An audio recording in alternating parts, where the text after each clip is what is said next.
everybody, this is Sherry with CPR, Craft, Pray, Repeat. And I was asked to do some polar bear projects by a very sweet lady. And so I decided that I would try some different treat holders to start with. And these are actually called peppermint wrappers, and they are from Treasure Box Designs. Now, they're meant for the peppermint patties that were wrapped like a Reese cup. Well, I couldn't find those anymore. Now they come in like a little pouch. So what I did was, on my Cricut program, I sliced this and I added a little piece to it to make it wider, and a Hershey nugget fits perfect. And because of it having these little eyelids, I didn't put in the eyelashes, but I still used my pan pastels to put the little shadow look in the eyes. I used my chalks to chalk their cheeks. I used my Uniball Signo Broad gel pen for the whites in the eyes and any of the little accents I made on the holly berries and leaves and noses. And then I added glossy accents over top of the noses. And it wasn't till after I finished them that I found out that polar bears have black noses. So, we're going to pretend in my world that polar bears have pink noses because, I don't know, I wanted to give it a pink nose. And I did one other set, and I'll show them to you, where I used the pink noses, and then I find out that my daughter's like, Mom, polar bears have black noses. So, I'm like, okay, fine. So the last set I'll show you will have black noses. But these little guys are perfect. They are really just a little, well, counting the ears, it's about 2 inches wide. So they're really not anything big. They're super easy. You could definitely mass produce them. And I will put the link for Treasure Box Designs down in the description, as well as the name for these little guys, Peppermint Wrapper Christmas, across here on the screen. So this is the first ones that I did. And I'm going to come in with the next ones. And what I did next was I decided to just do a couple Christmas tags. And I need to zoom out here. And so these are my Christmas tags. And I used my Tilda Christmas paper for the backgrounds. And they were just...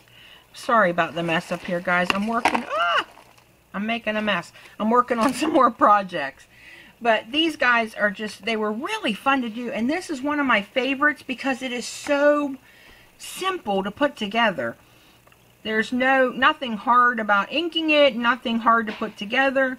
And I did use my pan pastels and was able to, let me zoom you in so you can see here. I'm going to try to show you how you can see on this one a little better.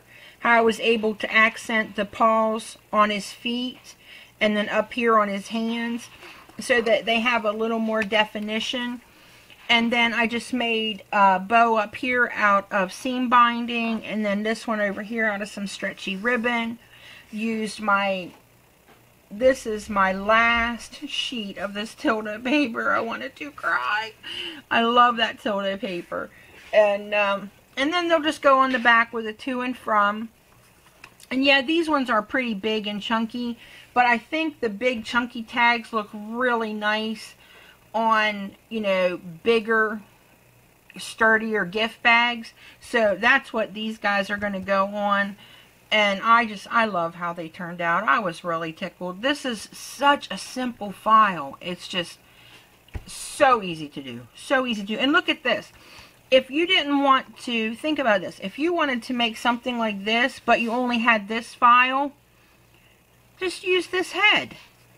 And then weld a little rectangle in between, and you could make almost the same exact thing. So, I mean, you don't have, I mean, as much as I want every file, you know, I know that I can't feasibly afford every file. So there are ways to use what you have to make what you want, if that makes sense. So, I mean, so if you want to make some of these, but you can only get one file, you know, get this one, and then we'll use this head to make a little tiny candy wrapper. So, I mean, don't be limited. Don't limit yourself thinking, oh, I can't do that because I can't afford all those files. Well, I only buy them, first off, when they're on sale. But secondly, you know, we can alter and switch. So we're not going to limit ourselves, ladies and gentlemen. We are not going to limit ourselves. And this is the next one.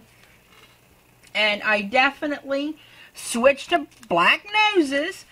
And this is a 3x5 bag. And then this one is a 4.5 by 6.5, or 6 inch? Yeah, 6 inch bag, 4.5 by 6 inches.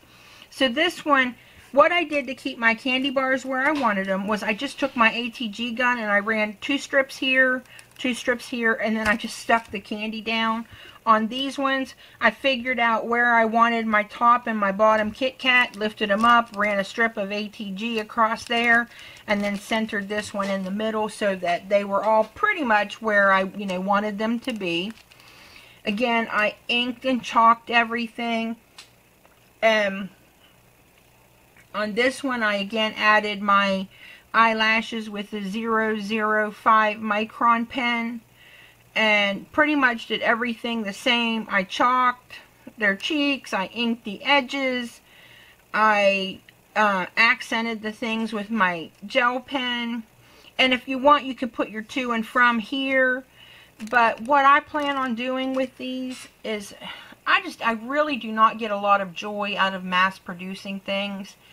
And so my plan is to get some type of basket. I haven't quite decided what I want. Last year when I gave the thing to the firemen, I was able to use, and I did these little tiny tea bags that I got from Mama's Treasures, and 2 Hershey Nuggets. I wrapped them and they fit in there perfect. Well, it's a tea bag, so I put a little teddy bear head for the tag that hangs off of the tea bag. And for the fire department, I stuck all those little bags inside a beautiful antique tea pitcher that I was able to pick up for a super good price. And I couldn't believe how, I mean, I didn't figure the firemen would even notice what it was in. And they were really tickled with the fact that it came in, you know, this tea pitcher. So what I'm going to try to do this year is make all the different kinds that I want, using all different kinds of candies. And then I'm just going to display them somehow really cute in either a basket or some type of a container. And that way they can pick whatever they want. If they want the Mr. Goodbar or the Kit Kat or the Hershey Nugget, they can take whatever they want, and, you know, they can eat 1 piece or 3 pieces or, you know, whatever.